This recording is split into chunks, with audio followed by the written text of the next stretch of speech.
ವಿಜಯನಗರ ಜಿಲ್ಲೆಯ ಕೂಡ್ಲಿಗಿ ತಾಲೂಕಿನ ಬೆಳ್ಳಘಟ್ಟ ಗ್ರಾಮ ಪಂಚಾಯಿತಿ ವ್ಯಾಪ್ತಿಯ ಬೆಳ್ಳಘಟ್ಟ ಕೃಷಿ ಪತ್ತಿನ ಸಹಕಾರ ಸಂಘದಲ್ಲಿ ಹೊಸ ಆಡಳಿತ ಮಂಡಳಿಯ ಆಯ್ಕೆ ನಡೆಯಿತು.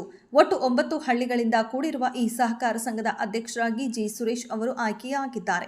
ಅದೇ ವೇಳೆ ಉಪಾಧ್ಯಕ್ಷರಾಗಿ ಲಕ್ಷ್ಮಮ್ಮ ಹಾಗೂ ನಿರ್ದೇಶಕರಾಗಿ 10 ಮಂದಿ ಸದಸ್ಯರು ಆಯ್ಕೆಯಾಗಿದ್ದಾರೆ.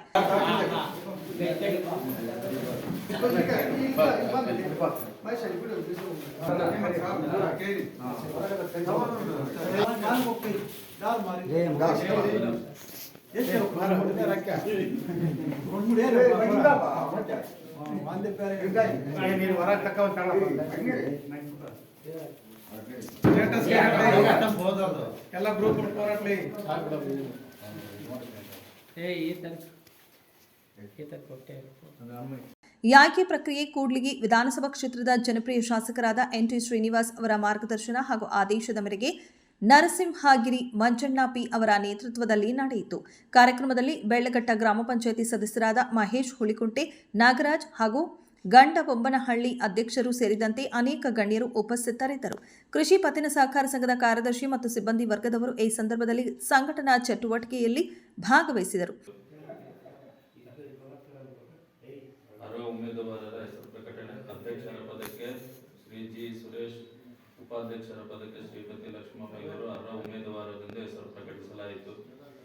ಅಂತಿಮ ಅರ್ಹ ಉಮೇದುವಾರರ ಹೆಸರು ಪ್ರಕಟಣೆ ವೇಳಾಪಟ್ಟಿ ಪ್ರಕಾರ ನಿಗದಿಪಡಿಸಲಾದ ಅವಧಿಯೊಳಗೆ ಶ್ರೀ ಜಿ. ಸುರೇಶ್ ಅಧ್ಯಕ್ಷರ ಪದಕ್ಕೆ, ಶ್ರೀಮತಿ ಲಕ್ಷ್ಮಮ್ಮ ಉಪಾಧ್ಯಕ್ಷರ ಪದಕ್ಕೆ ಅಂತಿಮ ಅರ್ಹ ಉಮೇದುವಾರರೆಂದು ಹೆಸರು ಪ್ರಕಟಿಸಲಾಯಿತು. ಫಲಿತಾಂಶ ಘೋಷಣೆ ವೇಳಾಪಟ್ಟಿ ಪ್ರಕಾರ ನಿಗದಿಪಡಿಸಲಾದ ಅವಧಿಯೊಳಗೆ ಚುನಾವಣಾ ಪ್ರಕ್ರಿಯೆಗಳನ್ನು ಜರುಗಿಸಲಾಗಿದ್ದು, ಅಂತಿಮವಾಗಿ ಅಧ್ಯಕ್ಷರ ಪದಕ್ಕೆ ಹಾಗೂ ಉಪಾಧ್ಯಕ್ಷರ ಪದಕ್ಕೆ ತಲಾ ಒಬ್ಬ ಅಭ್ಯರ್ಥಿಯಂತೆ ಕಣದಲ್ಲಿ ಉಳಿದಿರುತ್ತಾರೆ. ಆದ ಕಾರಣ ಶ್ರೀ ಸುರೇಶ್ ಜಿ. ಬಿನ್ ಬೋರಯ್ಯ ಇವರು ಸಂಘದ ಆಡಳಿತ ಮಂಡಳಿ ಅಧ್ಯಕ್ಷರಾಗಿ ಮುಂದಿನ 5 ವರ್ಷಗಳವರೆಗೆ ಅವಿರೋಧವಾಗಿ ಆಯ್ಕೆಗೊಂಡಿರುತ್ತಾರೆ ಎಂದು ಘೋಷಿಸಿದೆ.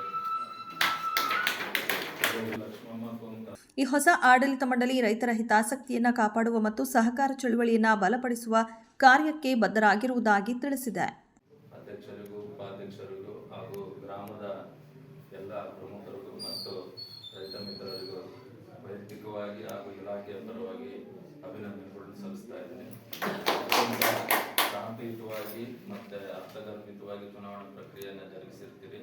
ಇವತ್ತು ಚುನಾವಣೆ ಬಹಳ ಶಾಂತಿಯುತವಾಗಿ ಮತ್ತು ಅರ್ಥವಾಗಿ ನಿಮ್ಮ ಗ್ರಾಮದಲ್ಲಿ ಜರುಗಿರೋದ್ರಿಂದ ವೈಯಕ್ತಿಕವಾಗಿ ಬಹಳನೇ ಖುಷಿಯಾಗಿದೆ. ಹಾಗೂ ಮತ್ತು ಇದು ಬೇರೆ ಚುನಾವಣೆ ಆದಾಗ ಪರ ವಿರೋಧಗಳು ಇರ್ತವೆ, ಅದು ಎಲ್ಲವನ್ನು ಬದಿಗೊತ್ತಿ ಸಂಘದ ಅಭಿವೃದ್ಧಿ ಏನಿದೆ ಅದರ ಕಡೆ ಗಮನ ಹರಿಸಿ ಮುಂದಿನ 5 ವರ್ಷಗಳಲ್ಲಿ ನಾನು ಹೇಳಿದಿನಲ್ಲ, ಕನಿಷ್ಠ ನೀವು ಒಂದು ನೂತನ ಕಟ್ಟಡ ಹಾಗೂ ವ್ಯಾಪಾರ ವಹಿವಾಟುಗಳನ್ನ ನಡೆಸಿಕೊಂಡು ಸಮಕಾಲೀನ ಸಹಕಾರ ಸಂಘಗಳು ಅಕ್ಕಪಕ್ಕದಲ್ಲಿರುವಂಥ ಉತ್ತಮವಾದ ಒಂದು ಅಂಶಗಳನ್ನ ಗಮನಿಸಿಕೊಂಡು ಅವನ್ನ ಅಳವಡಿಸಿಕೊಂಡು ಒಂದು ಮಾದರಿ ಸಹಕಾರ ಸಂಘ ಆಗಲಿ, ಕನಿಷ್ಠ ನೆಕ್ಸ್ಟ್ 2 ವರ್ಷದಲ್ಲಿ ನಮ್ಮ ಸಪ್ತಾಹದಲ್ಲಿ ಉತ್ತಮ ಸಹಕಾರ ಸಂಘ ಅಂತೇಳಿ ಒಂದು ಪ್ರಶಸ್ತಿ ಪಡೆದಂಗಾಗಲಿ ಅಂತೇಳಿ ನಾನು ಆಲೋಚಿಸ್ತೇನೆ.